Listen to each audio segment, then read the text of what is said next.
I'll give you the plane if you fly it. A room full of millionaires, standing around aircraft worth more than most people's houses, champagne glasses in hand, discussing their latest toys like they're talking about weekend hobbies. The Wellington Aviation Center was buzzing with the annual High Flyers charity auction, where the wealthy came to see and be seen, bidding on vintage planes and patting themselves on the back for their generosity. But then something happened that would change everything. A woman walked in from the rain. Not walked, shuffled. Her clothes were torn, her hair matted, her shoes held together with duct tape. She was clearly homeless, seeking nothing more than shelter from the storm outside.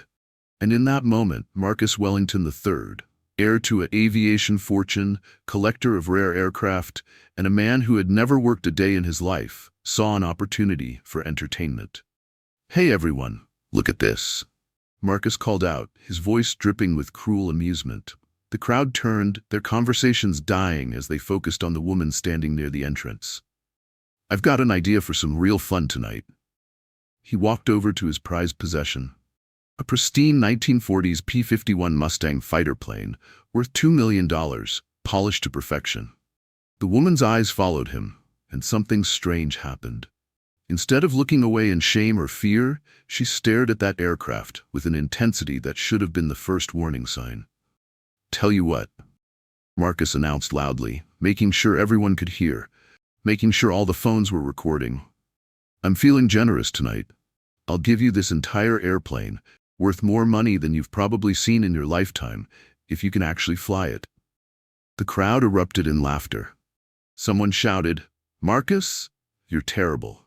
But they were all laughing too, all recording, all enjoying the show at this woman's expense. But here's what they missed. Here's what not one of those wealthy, educated, supposedly sophisticated people noticed. As Marcus made his cruel joke, the woman stepped closer to the aircraft. Her weathered hands that had clearly known hardship, reached out and touched the fuselage. But she didn't touch it like someone who had never seen a plane before. She touched it like she was greeting an old friend. Her fingers traced along the wing with practiced familiarity.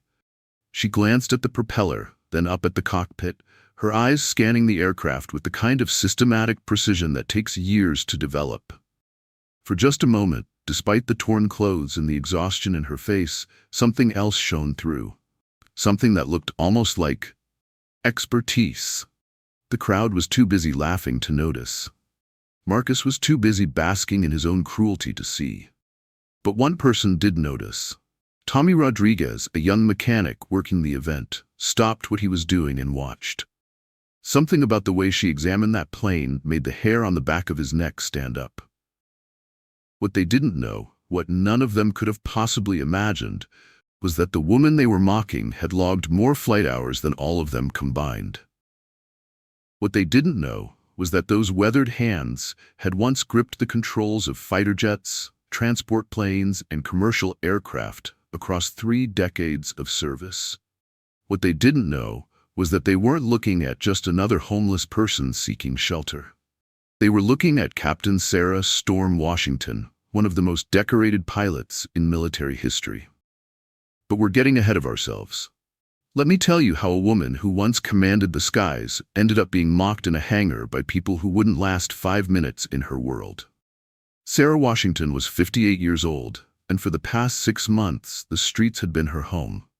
But if you knew what to look for, and Tommy the mechanic was starting to see it, you could still catch glimpses of who she used to be. The way she stood, despite everything, still carried traces of military bearing. Her shoulders, though hunched by hardship, still had the set of someone accustomed to command. Her eyes, tired as they were, still moved with the calculated awareness of someone trained to assess situations quickly and completely. 6 months ago, Sarah had been living in a small apartment, getting by on veteran benefits and occasional consulting work for aviation companies. But a series of setbacks, medical bills from treating PTSD, bureaucratic tangles with veteran services, and the simple bad luck that can destroy anyone's life, had left her on the streets. The aviation industry, despite her impressive credentials, had little patience for older pilots with gaps in their recent employment history. So here she was, in the Wellington Aviation Center, named after the family that had built their fortune on aviation while never actually learning to fly themselves. Marcus Wellington III had inherited not just money, but a collection of aircraft that he treated like trophies. He could tell you the purchase price of every plane in his collection, but he couldn't tell you the difference between aileron and elevator controls. The irony was lost on everyone present. Here was a man who collected airplanes like some people collect stamps, mocking a woman who had dedicated her life to the art and science of flight. The charity auction was in full swing around them. Jennifer Chen, the event organizer, was trying to keep things moving, but she kept glancing over at the scene unfolding near the P-51. Something about it made her uncomfortable. She had organized dozens of these events, and she had seen Marcus be casually cruel before, but something felt different tonight.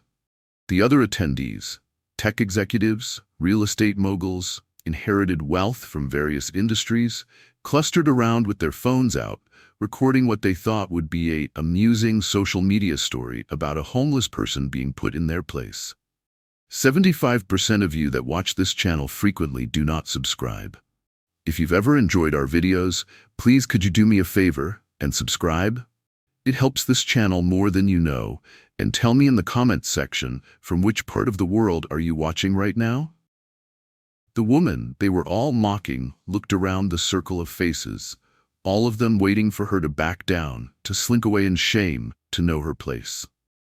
Marcus was grinning, already imagining the story he would tell at future parties about the time he offered his plane to a homeless woman.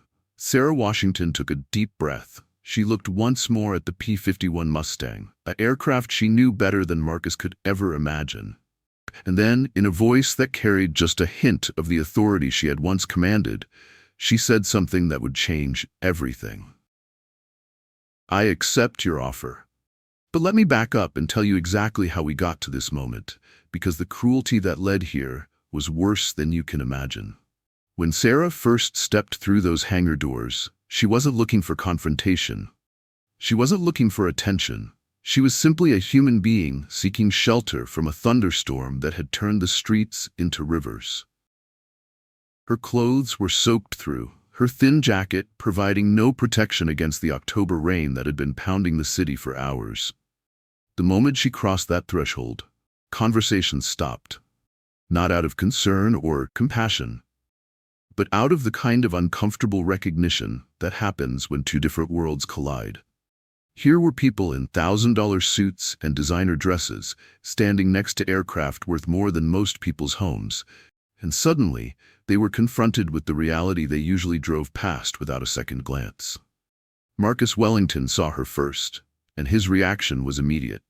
"Security," he called out, not to actual security personnel, but loud enough for everyone to hear, loud enough to establish that this woman didn't belong.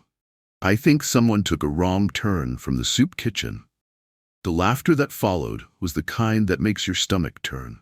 Not genuine amusement, but the nervous, cruel laughter of people who need to put someone down to feel better about themselves. Sarah stood there, water dripping from her clothes onto the polished hangar floor, and said nothing. But Marcus wasn't done. Oh no, Marcus was just getting started. "Ladies and gentlemen," he announced, raising his champagne glass like he was about to make a toast, "I think we have our entertainment for the evening. Tell me, ma'am, did you learn about aviation from sleeping at the airport? Because that's about as close as you're going to get to actually flying." The crowd erupted again. Someone shouted, "Marcus, you're terrible." But they were all laughing. They were all pulling out their phones. In 2024, cruelty isn't just about the moment. It's about the content. It's about the viral video. It's about the social media post that gets 1,000 likes because everyone loves watching someone get put in their place. Sarah could have left. She should have left.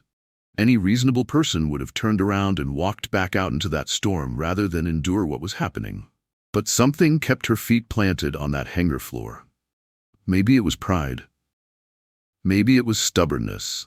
Or maybe it was something else entirely. Because while Marcus was performing for his audience, while the crowd was recording their little show, Sarah was doing something they couldn't see. She was studying the aircraft around her with the kind of focused attention that comes from decades of training. Her eyes moved from plane to plane, automatically cataloging details. The P-51 Mustang that Marcus was so proud of. She noticed immediately that the engine cowling had been improperly aligned after the last maintenance. The Cessna Citation in the corner had a hydraulic leak that was staining the hangar floor, invisible to everyone else but glaringly obvious to someone who knew what to look for. Tommy Rodriguez, the young mechanic who had been setting up display materials, stopped what he was doing.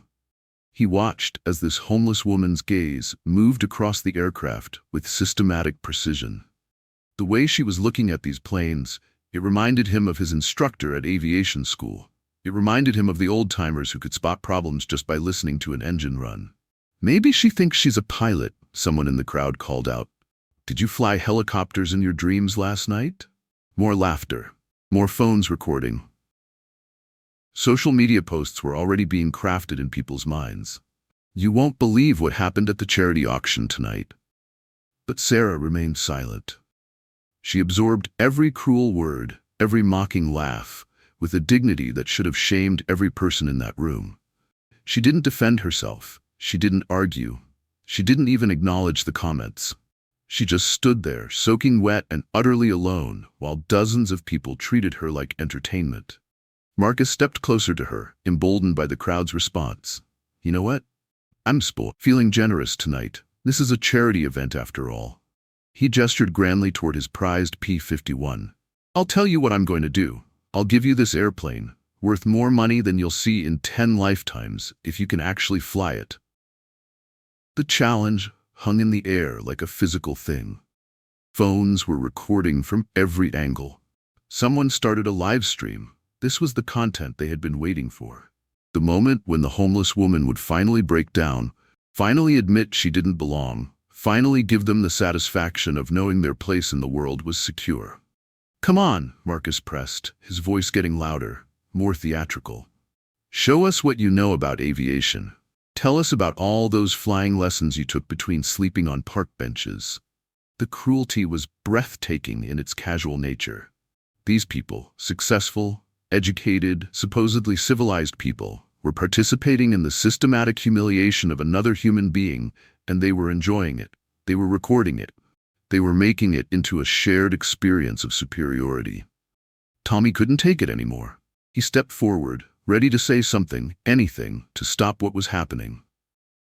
But then he saw something that made him freeze. Sarah had moved closer to the P-51, and her weathered hands were running along the engine intake. But she wasn't just touching it randomly. She was checking specific points, the same inspection points that Tommy had been taught to examine during his mechanic training. Her fingers found the cowling misalignment he had noticed earlier, and he saw her frown slightly. This wasn't the random touching of someone who had never seen an airplane before. This was the systematic examination of someone who knew exactly what they were looking for. "Well?" Marcus demanded. "Are you going to take my generous offer, or are you going to admit that you don't belong here?" Sarah looked up at him, and for just a moment, Tommy saw something flash in her eyes. Not shame or fear, but something else. Something that looked almost like pity. The moment stretched out. The phones kept recording. The crowd waited for their entertainment to reach its satisfying conclusion. The homeless woman backing down, knowing her place, giving them all a story to tell. Sarah turned away from the P-51 and started walking toward the door. The crowd began to murmur with satisfaction. This was how it was supposed to end. This was the natural order asserting itself. But then she stopped. On the wall near the exit, partly hidden behind a display of aviation memorabilia, hung a memorial photograph. It showed a group of military pilots in dress uniform, young faces serious and proud, standing in front of a formation of aircraft. At the bottom, in gold lettering, were the words, "In memory of those who gave all in service of their country." Sarah stared at that photograph for a long time, long enough that the crowd's murmuring died away. Long enough that even Marcus stopped his performance and wondered what had caught her attention. In that photograph were faces she remembered, names she could still recite from memory. Friends who had died in training accidents, combat missions, and peacetime operations. Pilots who had trusted her with their lives, who had followed her leadership into situations where a single mistake meant death. She thought about Captain Maria Santos, who had died when her F-16 suffered engine failure on a training mission. She thought about Lieutenant Commander James Wright, who had never made it home from a deployment overseas. She thought about Technical Sergeant Linda Hayes, who had been killed in a helicopter crash while evacuating wounded soldiers. All of them had died doing what Sarah was trained to do. All of them had died while serving something bigger than themselves. And here she was, being mocked by people who had never risked anything, never served anything, never been willing to put their lives on the line for someone else. Sarah turned around and walked back toward the crowd. The laughter had died away. Something about her expression, something about the way she carried herself, had changed the energy in the room. She looked directly at Marcus Wellington, this man who collected aircraft like trophies but had never earned the right to fly them. She looked at the crowd of wealthy spectators who thought her pain was entertainment. She looked at all those phones still recording, waiting to capture her final humiliation. And then Captain Sarah Storm Washington, decorated military pilot, former airline captain, and a woman who had earned her wings through blood, sweat, and sacrifice, said the words that would change everything. "I accept your offer." The silence that followed was deafening, not the comfortable silence of anticipation, but the awkward, uncertain silence of people who suddenly realized they might have miscalculated.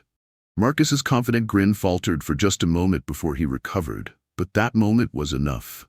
That moment told everyone watching that maybe, just maybe, he hadn't expected her to actually say yes. "Well then," he said, his voice a little less steady than before, "I guess we're doing this. But don't think I'm going to make it easy for you. You don't just hop into a $2 million aircraft without proving you know what you're doing." What happened next was like watching a transformation. Sarah Washington stepped toward the P-51 Mustang, and with each step, something changed. The shuffling walk disappeared. The hunched shoulders straightened. The uncertain movements became precise, purposeful, methodical. She began what every pilot knows as a pre-flight inspection. And suddenly, the woman who had been mocked for the past hour was moving like someone who had done this thousands of times before. She started at the propeller, running her hands along each blade, checking for nicks, cracks, or any signs of damage. Her movements weren't random or hesitant. They followed the exact pattern taught in military flight training. She moved to the engine cowling, but this time, instead of just touching it, she was looking for specific things. Tommy Rodriguez watched in growing amazement. Everything she was doing, the sequence, the thoroughness, the specific points she was checking, it was exactly what he had been taught in aviation school. This wasn't someone pretending to know about airplanes. This was someone who actually knew. The crowd was beginning to notice too. The laughter had died away, replaced by uncertain murmurs. Phones were still recording, but the energy had shifted. This wasn't going the way they had expected. Sarah moved to the landing gear, crouching down to examine the tires, the struts, the hydraulic lines. She checked the pitot tubes, the small sensors that measure airspeed, with the kind of care that only comes from understanding what happens when they're blocked or damaged. "Excuse me," she said, her voice carrying clearly across the suddenly quiet hangar. It was the first time she had spoken loudly enough for everyone to hear, and the authority in her tone made people stop what they were doing and listen. "This aircraft has a hydraulic leak in the left main gear assembly. It's small, but it needs to be addressed before flight." Tommy's jaw dropped. He had noticed that leak earlier in the day and had made a note to check it after the event. How could she possibly have spotted it in the dim hangar lighting from several feet away?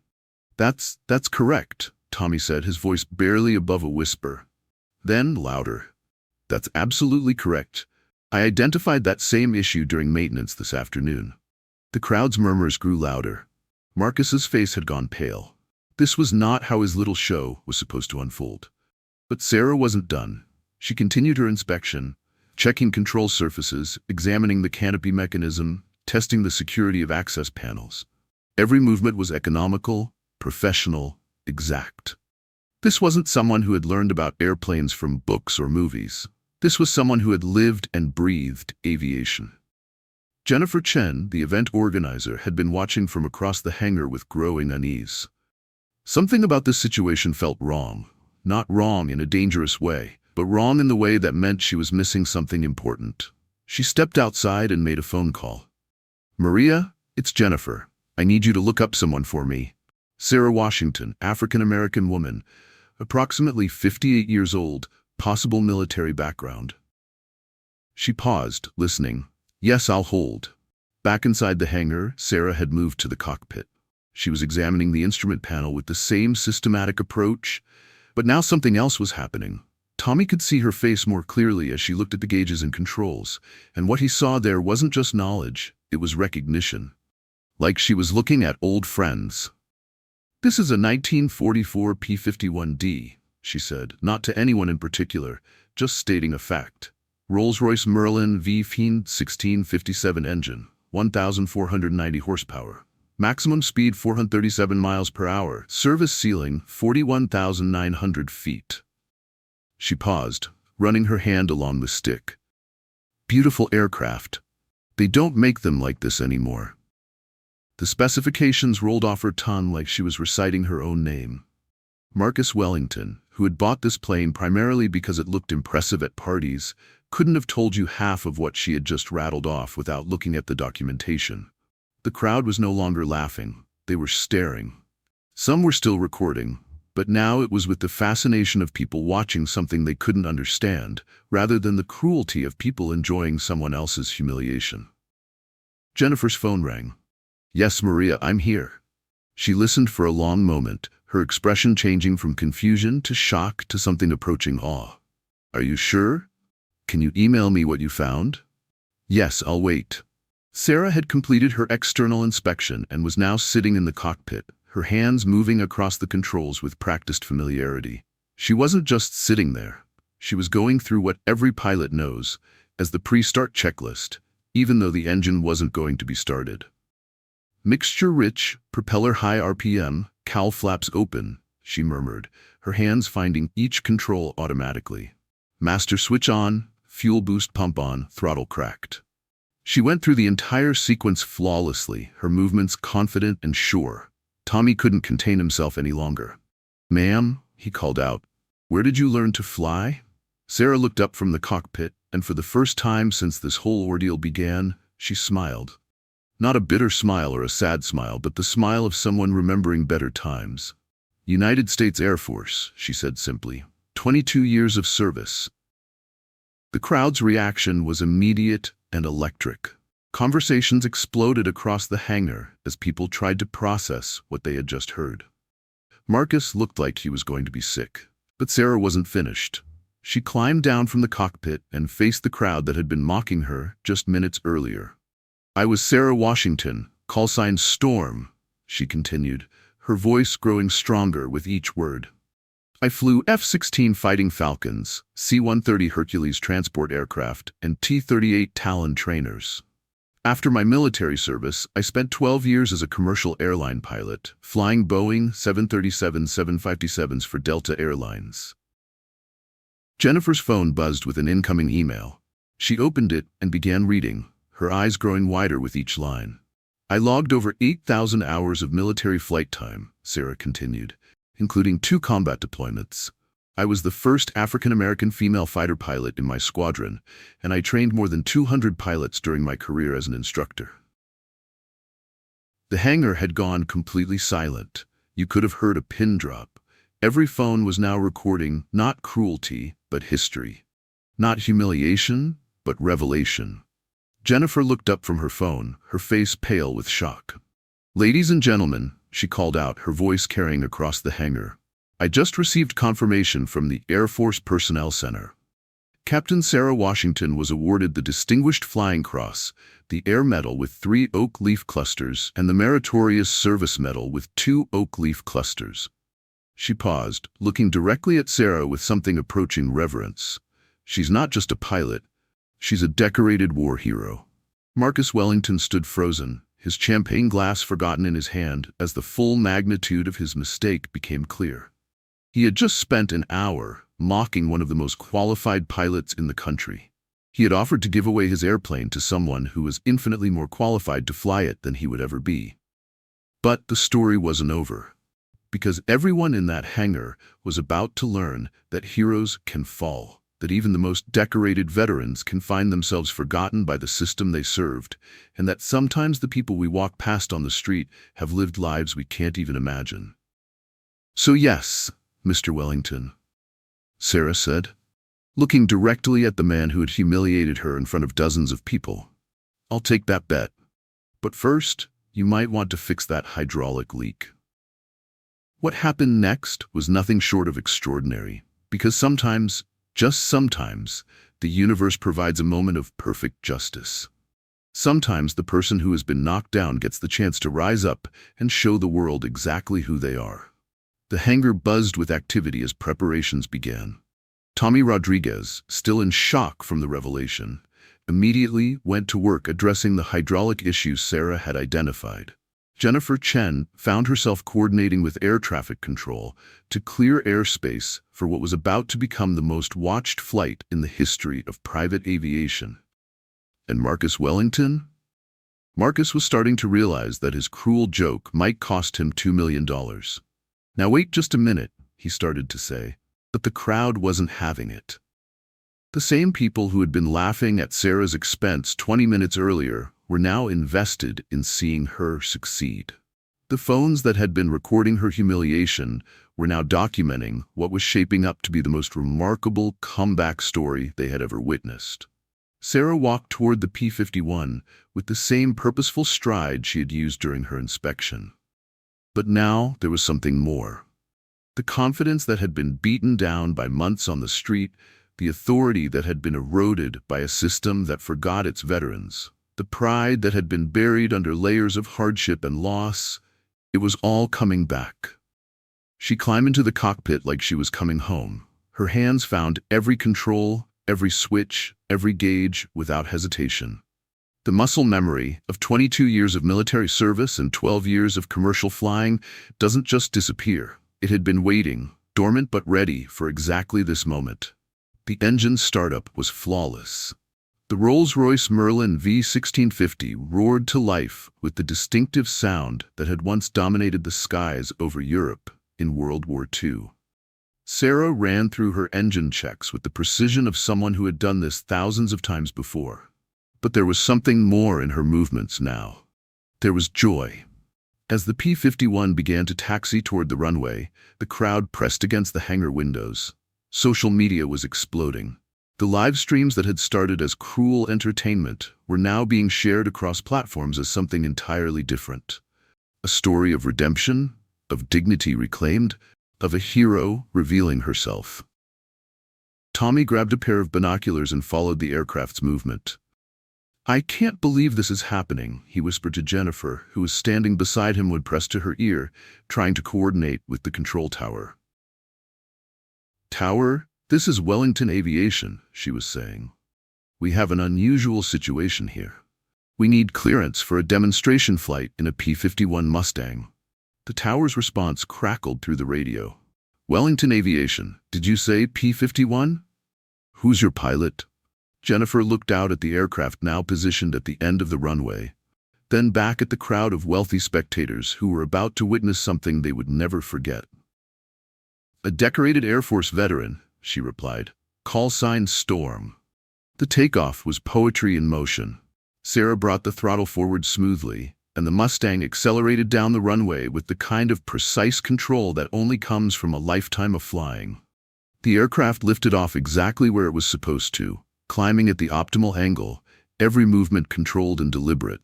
But what came next left everyone speechless. Instead of a simple pattern around the airport, Sarah began to fly the P-51 like it was an extension of her own body.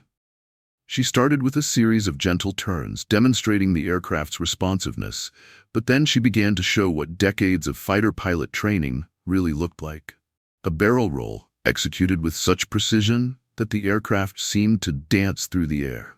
A split S maneuver that sent the Mustang diving toward the earth before pulling up in a perfect arc. An Immelman turn that showcased not just skill, but artistry. Marcus Wellington stood at the hangar window, his face growing paler with each passing moment. This wasn't just someone who could fly. This was someone who could fly better than anyone he had ever seen. This was someone who was making his prized possession perform like it hadn't performed since its World War II combat days. The crowd was no longer just watching, they were witnessing something extraordinary. Phones were recording from every angle as Sarah put the P-51 through a series of aerobatic maneuvers that would have been impressive at an air show, let alone as an impromptu demonstration by someone who had been homeless an hour earlier. "She's not just flying that plane," Tommy said in amazement. "She's making it sing." High above them, Sarah Washington was experiencing something she hadn't felt in months. Freedom. Pure, absolute freedom. Up here, above the clouds, with the Merlin engine roaring and the controls responding to her slightest touch, she wasn't a homeless veteran struggling to survive. She wasn't someone to be pitied or mocked or ignored. She was Captain Sarah, Storm Washington, and she was exactly where she belonged. She brought the aircraft around for the landing approach, and even this routine maneuver became a demonstration of skill. The approach was stabilized, the speed perfect, the alignment exact. The Mustang touched down on the center line of the runway with the kind of smoothness that commercial airline passengers would applaud. As the aircraft taxied back to the hangar, the crowd erupted. Not the cruel laughter from earlier, but genuine applause, genuine amazement, genuine respect. Even Marcus's wealthy friends, who had been so eager to participate in humiliating her, were now clapping and cheering. Sarah shut down the engine and climbed out of the cockpit to thunderous applause. But her expression wasn't triumphant or vindictive. It was calm, dignified, and somehow sad. She had just proven beyond any doubt that she was exactly who she said she was. But the cost of having to prove it was written in the lines of her face. Marcus Wellington approached her, his earlier arrogance completely gone. He looked like a man who had just realized he had made the biggest mistake of his life. That was incredible," he said, his voice barely above a whisper. "I had no idea. I mean, I never would have." "The plane is yours," Sarah said simply, "according to our agreement." But Marcus was already shaking his head. No. Look, there were conditions I didn't specify, technical requirements that weren't met. The bet isn't valid because—" Sarah held up a hand, stopping him mid-sentence. The crowd had gone quiet again, sensing that this moment was as important as the flight itself. "Mr. Wellington," she said, her voice carrying clearly across the hangar, "I don't want your airplane." The silence was complete. Marcus looked confused, the crowd looked puzzled, and even Tommy and Jennifer exchanged glances of surprise. "What I want," Sarah continued, "is something worth more than any aircraft. What I want is the chance to do what I was trained to do. What I want is a job." She gestured around the hangar, at the aircraft, at the facilities that Marcus's family had built. "This aviation center has the space, the equipment, and the resources to train pilots. What it doesn't have is someone with the experience to run a proper flight training program. Someone who can teach young people not just how to fly, but how to fly well, how to fly safely, how to respect aviation, and understand what a privilege it is to command an aircraft." The crowd was hanging on every word. "And what I want," she continued, "is help for other veterans like me. Veterans who serve their country with honor and distinction, but who have fallen through the cracks of a system that promises to take care of them, but doesn't always follow through." Sarah looked directly at Marcus, and there was no anger in her eyes, no desire for revenge. There was only the steady gaze of someone who had seen too much, lost too much, but still believed in the possibility of making things better. "I want you to partner with local veteran services to provide housing assistance, job training, and support for homeless veterans. I want this place to become more than just a playground for wealthy hobbyists. I want it to become a place where people who have served their country can find the help they need to rebuild their lives." Have you ever had a moment where someone's grace and dignity in the face of cruelty completely changed your perspective on what real strength looks like? Because that's exactly what happened in that hangar. Sarah Washington, who could have demanded the airplane, who could have humiliated Marcus the way he had humiliated her, who could have claimed victory and walked away, instead chose to use this moment to help others. Marcus Wellington stood there, faced with a choice that would define not just this moment, but the kind of person he wanted to be for the rest of his life. Around him, the crowd waited to see whether a man who had inherited everything would finally choose to earn something. The silence stretched for what felt like an eternity. You could hear the distant hum of aircraft engines from the main airport, the gentle buzz of overhead lights, even the sound of people breathing. But what you couldn't hear was the arrogance that had filled this hangar just an hour earlier. That had died somewhere between Sarah's perfect takeoff and her gracious refusal to claim her prize. Marcus looked around at the faces watching him. These were his friends, his business associates, his social circle. For years, they had laughed at his jokes, applauded his acquisitions, enabled his casual cruelty because it was easier than confronting it. But now, faced with Sarah's dignity and strength, their expressions had changed. They weren't looking at him with admiration anymore. They were looking at him with something approaching disappointment. "You're right," he said finally, his voice barely above a whisper. Then, louder so everyone could hear, "You're absolutely right." He walked toward Sarah, each step seeming to cost him something. When he reached her, he did something that Marcus Wellington III had probably never done in his entire privileged life. He looked down at his feet, took a deep breath, and when he looked up again, there were tears in his eyes. "Ma'am, I owe you an apology that I can never fully give. What I did tonight was inexcusable. What we all did tonight was inexcusable." He gestured to the crowd behind him. "You are a hero, a decorated veteran, someone who has served our country with distinction, and I treated you like you were nothing."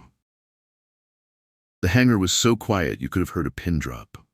Phones were still recording, but now they were capturing something entirely different than what anyone had expected. They were capturing genuine remorse, real accountability, and the kind of public apology that rarely happens in our age of deflection and excuse-making. "I would be honored," Marcus continued, his voice growing stronger, "if you would accept a position here as chief flight instructor. Not just as an apology, though that's part of it, but because this place needs someone like you. Someone who understands what aviation really means. Someone who can teach not just the mechanics of flying, but the responsibility that comes with it." Sarah studied his face for a long moment. She had seen enough people in her life to recognize sincerity when she encountered it.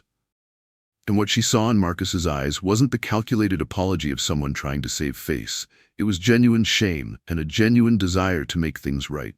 "I accept," she said simply, "but not just for me, for all the veterans who need a second chance." What happened next changed everything. Not just for Sarah, not just for Marcus, but for everyone who witnessed it and everyone who would hear about it in the days to come. Jennifer Chen, who had been documenting everything on her phone, posted the first video to social media within minutes of Sarah's acceptance. The caption read, "Tonight I witnessed the most incredible comeback story of my life. A homeless veteran who was mocked and humiliated just proved she's one of the most skilled pilots I've ever seen. This is what real courage looks like." The video exploded across social media platforms like wildfire. But this wasn't the usual viral content of someone being humiliated or degraded. This was something entirely different. This was a story of dignity triumphing over cruelty, of competence overcoming prejudice, of a hero revealing herself in the most unlikely circumstances. Within hours, the video had been shared thousands of times. Within days, it had reached millions of people around the world. News outlets picked up the story. Aviation magazines featured Sarah on their covers. Veterans, organizations held her up as an example of the talent and dedication that exists among homeless veterans across the country. But the real change happened at the Wellington Aviation Center itself. True to his word, Marcus began implementing Sarah's vision immediately. He partnered with local veteran services to create a comprehensive support program. He established housing assistance funds, job training programs, and mental health services specifically designed for homeless veterans. The hangar that had once been nothing more than a showplace for expensive toys became something entirely different. It became a training center, a support facility, and most importantly, a place of hope. 6 months later, if you walked into that same hangar, you would see something remarkable. You would see Sarah Washington, dressed in a crisp flight instructor's uniform, leading a group of student pilots through their morning briefing. You would see veterans who had been living on the streets, learning skills that would lead to meaningful employment. You would see young people from all backgrounds discovering the joy and responsibility of flight. And you would see Tommy Rodriguez, the young mechanic who had been the first to recognize Sarah's expertise, now enrolled in the flight training program with Sarah as his primary instructor. The thing about flying, Sarah told her students during one of their ground school sessions, is that it doesn't care about your background, your bank account, or what other people think about you. The airplane only cares whether you understand the fundamentals, whether you respect the responsibility, and whether you're willing to put in the work to master the skills. She looked around the classroom at faces that reflected the diversity of America itself. There was Maria Santos, a young Latina woman whose parents had immigrated from El Salvador and who dreamed of becoming an airline pilot. There was James Wright, a former Army mechanic who was transitioning to civilian life and wanted to work in aircraft maintenance. There was Linda Hayes, a grandmother who had always loved aviation but had never had the opportunity to pursue it until now. The beautiful thing about aviation, Sarah continued, is that once you're up there, once you're in command of an aircraft, all the things that divide us on the ground become irrelevant. Up there, we're all just pilots. Tommy raised his hand. In the 6 months since that night in the hangar, he had become one of Sarah's most dedicated students, and their relationship had evolved from mutual respect to something approaching family. Captain Washington, he said, using the title she had asked all her students to use. How do you deal with people who judge you before they know who you really are? Sarah smiled. This was a question she heard often, not just from her students, but from veterans across the country who had reached out to her after her story went viral. You know, Tommy, I used to think that the answer was to prove them wrong, to show them what I was capable of, to force them to see me differently. And sometimes, like that night here in the hangar, that's exactly what happens. She walked to the window that looked out over the runway where several aircraft were preparing for training flights. But I've learned something important in the months since then. The most important thing isn't changing other people's minds about you. The most important thing is never letting other people's opinions change your mind about yourself. She turned back to face her students. I spent 6 months on the streets, and during that time I started to believe what the world was telling me about my worth. I started to think that maybe I really was just another homeless person, just another statistic, just another problem for society to ignore. The classroom was completely silent. Even students who had heard parts of Sarah's story before had never heard her speak this openly about her lowest moments. But that night, when I put my hands on the controls of that P-51, I remembered who I really was. Not who the world said I was, not who circumstances had forced me to become, but who I really was underneath all of that. She gestured toward a wall where photos from her military service were displayed alongside pictures of her current students. I was Captain Sarah Storm Washington. I was a fighter pilot, a trainer, a leader. I was someone who had dedicated her life to service, who had earned the respect of her peers, who had skills and knowledge and experience that couldn't be taken away by bad luck or hard times. Maria Santos raised her hand. But Captain, how do you hold on to that when everything around you is telling you you're worthless? Sarah's expression grew serious. This was the heart of what she tried to teach every veteran who came through the program, every student who faced discrimination or doubt, every person who had ever been underestimated because of their circumstances. You hold on to it by remembering that your worth isn't determined by your current situation. Your worth is determined by who you are, what you've accomplished, what you're capable of, and what you choose to do with the opportunities you're given. She walked back to her desk and picked up a photograph. It showed her in her Air Force dress uniform, young and confident, standing in front of an F-16 fighter jet. This is who I was 20 years ago, but you know what? The woman who walked into this hangar 6 months ago, homeless and humiliated, she was the same person. The same skills, the same knowledge, the same heart, the same determination. The only difference was that circumstances had temporarily obscured that truth. She set the photograph down and looked at each of her students in turn. The lesson isn't that you should wait for someone to give you a chance to prove yourself. The lesson is that you should never forget who you are, regardless of what life throws at you. And when the opportunity comes, and it will come, you'll be ready. The impact of Sarah's story had reached far beyond the walls of the Wellington Aviation Center. Veterans organizations across the country had established similar programs inspired by what had happened in that hangar 6 months earlier. Aviation companies had launched initiatives to recruit and train homeless veterans. Educational institutions had created pathways for veterans to transition into civilian aviation careers. Marcus Wellington, meanwhile, had undergone his own transformation. The man who had once collected aircraft like trophies had become a passionate advocate for veterans' rights and aviation education. He spoke at conferences, funded research into veteran homelessness, and used his wealth and influence to create opportunities for people who had been forgotten by society. "I learned something that night," he said during a speech at a veterans advocacy conference. "I learned that true wealth isn't measured by what you own, but by what you give. I learned that real power isn't the ability to humiliate others, but the ability to lift them up."